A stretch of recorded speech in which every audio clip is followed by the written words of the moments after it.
بسم اللہ الرحمن الرحیم الحمد للہ رب العالمین والصلاة والسلام علی سید الانبیاء والمرسلین وعلی آلہ واصحابہ اجمعین اما بعد فقد قال اللہ تبارک وتعالی فی القرآن المجید والفرقان الحمید اعوذ باللہ من الشیطان الرجیم بسم اللہ الرحمن الرحیم انما الصدقات للفقراء والمساكين والعاملين عليها والمؤلفة قلوبهم وفي الرقاب والغارمين وفي سبيل الله وابن السبيل فريضة من الله والله عليم حكيم صدق اللہ العظیم۔ محترم بزرگوں اور دوستو، میں نے جو آیت کریمہ تلاوت کی ہے اس کا ترجمہ یہ ہے، اللہ تبارک و تعالی فرماتے ہیں زکوٰۃ وہ حق ہے مفلسوں کا، محتاجوں کا، اور زکوٰۃ کے کام پر جانے والے سرکاری سفیروں کا اور ان لوگوں کا جن کا دل لبھانا مقصود ہو اور غلاموں کی گردنیں چھڑانے میں اور جو مقروض ہوں اور اللہ کے راستے میں اور راستے کے مسافر کو۔ یہ اللہ کا مقرر کردہ قانون ہے۔ اللہ سب کچھ جاننے والا ہے، حکمت والا ہے۔ محترم حضرات، اللہ تبارک و تعالی نے اس آیت کے اندر مستحق زکوٰۃ کے مستحق لوگوں کا تذکرہ کیا ہے۔ نمبر 1، فقیر وہ ہے جس کے پاس نصاب کے بقدر مال نہ ہو۔ نصاب یعنی سونے کا جو نصاب ہے 80 گرام 480 ملی گرام، اس کے برابر سونا نہ ہو، یا جو چاندی کا نصاب ہے 612 گرام 360 ملی گرام، اتنی چاندی نہ ہو یا اس سے زیادہ چاندی نہ ہو، یا 612 گرام چاندی کے برابر کوئی بھی ضرورت سے زائد مال اس کے پاس نہ ہو، چاہے وہ مال تجارت کی شکل میں ہو، زیورات کی شکل میں ہو، زائد مکان کی شکل میں ہو، چاہے زائد زمین کی شکل میں ہو۔ عام طور پر لوگ سمجھتے ہیں کہ وہ لوگ زکوٰۃ کے مستحق ہیں جن پر زکوٰۃ واجب نہیں ہے، حالانکہ ایسی بات نہیں ہے۔ بعض ایسے بھی ہیں جن پر زکوٰۃ بھی واجب نہیں ہوتی اور وہ زکوٰۃ کے مستحق بھی نہیں ہوتے۔ مثلا ایک شخص ایسا ہے کہ اس کے پاس کوئی روپیہ بھی نہیں ہے، کوئی سونا چاندی بھی نہیں ہے، لیکن اس کے پاس زمین ہے جس کو لے کر رکھا ہے تاکہ آئندہ کبھی ضرورت پڑے تو اپنا خاص مکان بنا لیں گے، تو ایسے آدمی پر زکوٰۃ تو واجب نہیں ہے، کیونکہ زمین پر زکوٰۃ واجب نہیں ہوتی جبکہ وہ تجارت کے لیے نہ ہو۔ لیکن اگر وہ زمین 612 گرام چاندی کی قیمت 40-45 ہزار کے برابر یا اس سے بھی زیادہ ہے، زیادہ قیمت والی ہے، تو ایسے آدمی کے لیے زکوٰۃ کا لینا جائز نہیں ہے۔ تو یہ بات ذہن میں رکھ لیں کہ جس پر بھی زکوٰۃ واجب نہیں ہے وہ ہر شخص زکوٰۃ کا مستحق نہیں ہوتا۔ آیت کے مطابق زکوٰۃ کا مستحق دوسرا وہ ہے مسکین۔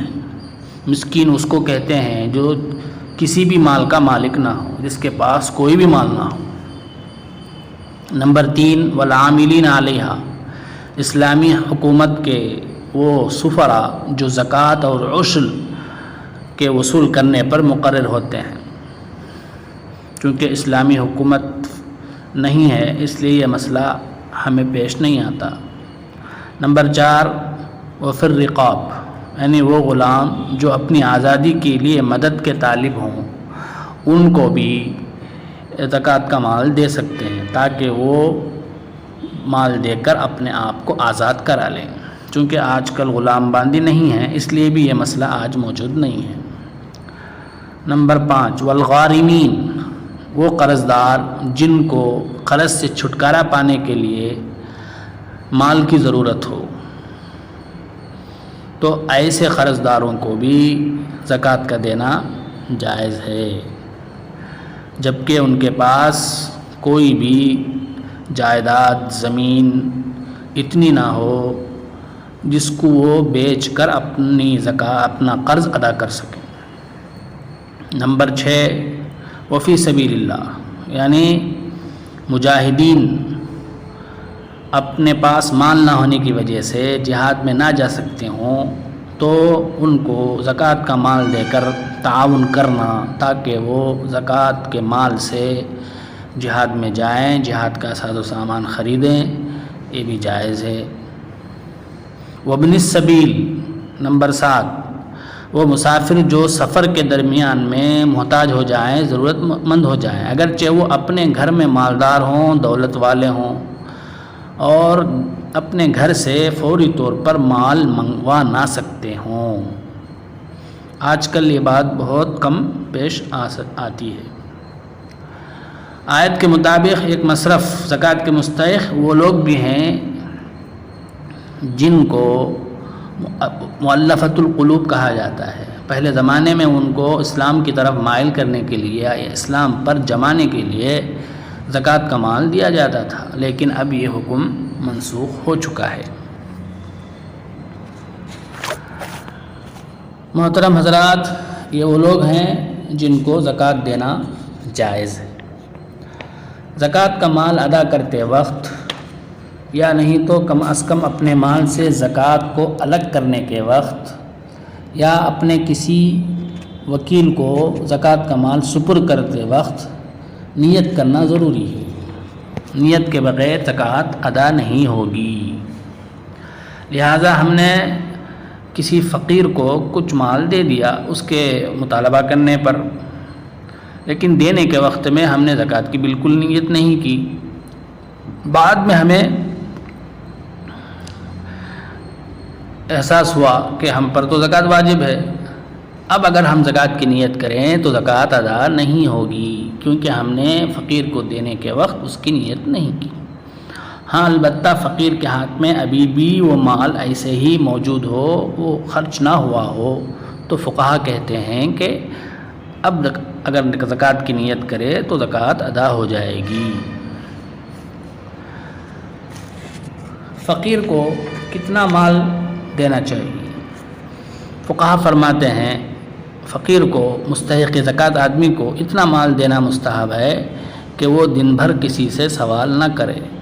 اس کے لیے، اس کے گھر والوں کے لیے وہ مقدار کافی ہو جائے. ایک ہی فقیر کو ایک دم سے اتنا مال زکوٰۃ کا اتنا دے دینا کہ وہ صاحب نصاب ہو جائے، اس پر بھی زکوٰۃ فرض ہو جائے، یہ اچھی بات نہیں ہے. ہاں البتہ اگر وہ مقروض ہو، قرض دار ہو، تو اس کی قرض کی ادائیگی کے لیے بڑی رقم کا دینا بھی درست ہے. قریبی رشتہ دار اگر وہ زکوٰۃ کے مستحق ہوں تو ان کو زکوٰۃ کے دینے میں دگنا ثواب ملتا ہے. ایک تو زکوٰۃ ادا کرنے کا، دوسرا رشتہ کو جوڑنے کا، صلہ رحمی کا، قرابت داری کا. اس لیے اگر ہمارے رشتہ دار میں اگر کوئی زکوٰۃ کے مستحق ہوں تو ان کو زکوٰۃ دینا درست ہے، لیکن یہ شرط ہے کہ جن کو ہم زکوٰۃ دیں، جو ہمارے جو رشتہ دار ہیں، وہ باپ دادا، اولاد، شوہر، بیوی نہ ہوں. ان کے علاوہ کوئی بھی ضرورت مند رشتہ دار، بھائی، بہن، چچا، پھوپھی، ماموں، بھانجا، کوئی بھی اگر زکوٰۃ کا مستحق ہے تو اس کو زکوٰۃ دے سکتے ہیں. خود اپنے بھائی بہن کو بھی زکوٰۃ دینا درست ہے جبکہ وہ زکوٰۃ کے مستحق ہوں. میں نے بتلا دیا کہ زکوٰۃ کا مستحق وہی ہے جو نصاب کا مالک نہ ہو. اب نصاب میں مال نامی، غیر نامی دونوں بھی داخل ہیں. اپنی سوتیلی ماں اپنی بہو یا اپنے داماد کو بھی زکوٰۃ کا مال دینا جائز ہے، بشرطے کہ وہ زکوٰۃ کے مستحق ہوں، یعنی وہ نصاب کے مالک نہ ہوں، ان کے پاس 612 گرام چاندی کے برابر روپیہ بھی نہ ہو، پیسہ بھی نہ ہو، زیور بھی نہ ہو، زائد زمین بھی نہ ہو، زائد مکان بھی نہ ہو۔